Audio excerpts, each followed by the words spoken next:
وَإِذَا مَرِضْتُ فَهُوَ يَشْفِينِ. کتنا کھلاتا ہے، کتنے اعلیٰ درجے کے کھانے کھلاتا ہے، طرح طرح کے کھانے کھلاتا ہے. پالا اس نے، سنبھالا اس نے، زندگی اس نے دی، اولاد اس نے دی، خوبصورت بیوی اس نے دی، گھر آباد اس نے کیا. تھوڑی سی پریشانی آ گئی، اب جا کے قبر کے سامنے جھکا کھڑا ہے. اس مالک سے میرا کام نہیں چلا، وہ 4 گز زمین میں پڑنے والے، تو میری حاجت روائی کر دے.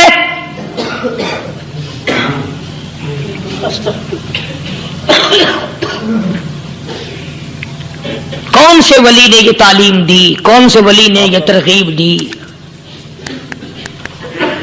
خواجہ قطب الدین بختیار کاکی رحمت اللہ علیہ، بابا فرید الدین شکر گنج رحمت اللہ علیہ کا پیر ہے.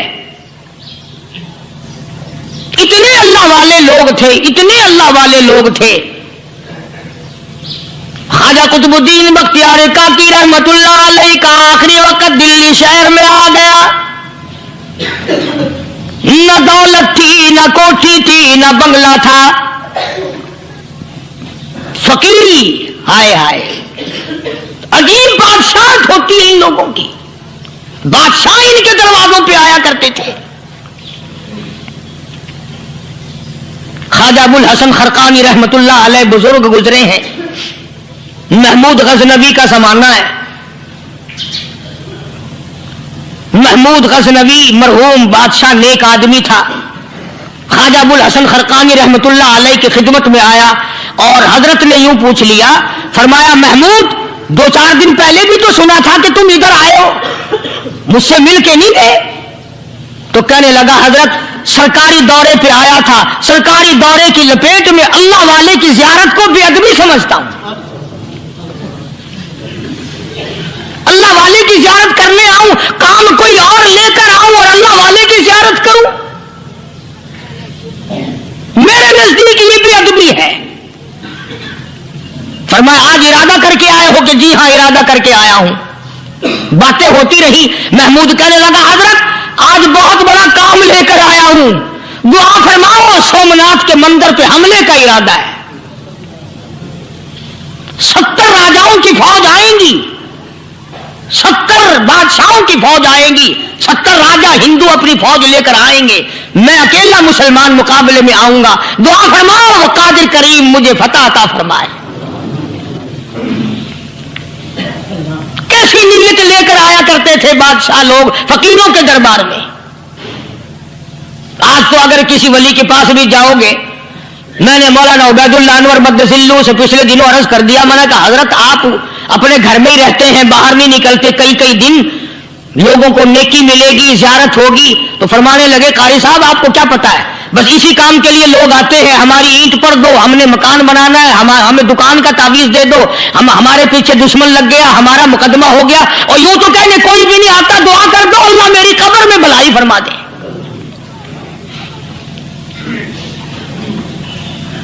تو محمود غزنوی نے خواجہ ابو الحسن خرقانی سے درخواست کی کہ آپ دعا فرمائیں. اللہ والے نے دعا بھی فرمائی اور اپنا مسلح دے دیا. یوں فرمایا محمود جب مشکل وقت آ جائے اس مسلح پہ کھڑے ہو کر 2 رکعت نماز ادا کرنا. پتہ چلا کہ اللہ کی مدد جو ہے وہ نماز کے ساتھ ہے. میں تمہیں بھی بتاتا ہوں، ولی تو میں نہیں. جب بھی کوئی پریشانی آئے، جب بھی کوئی تکلیف آئے، فرمایا استعینوا بالصبر والصلاۃ. نماز پڑھو انشاءاللہ آسانی ہوگی. صبر کر، نماز پڑھ. ان اللہ مع الصابرین. اللہ پاک صبر کرنے والوں کا ساتھی ہے. صبر بھی کرتا جا، نماز بھی ادا کرتا جا. جس سے تیرا بگاڑ ہے یوں بھی سوچتا جا میری طرف سے کوئی ظلم نہ ہو جائے، میں مارا جاؤں گا. اللہ ساتھ لے کر چلا گیا اور اپنی فوج کو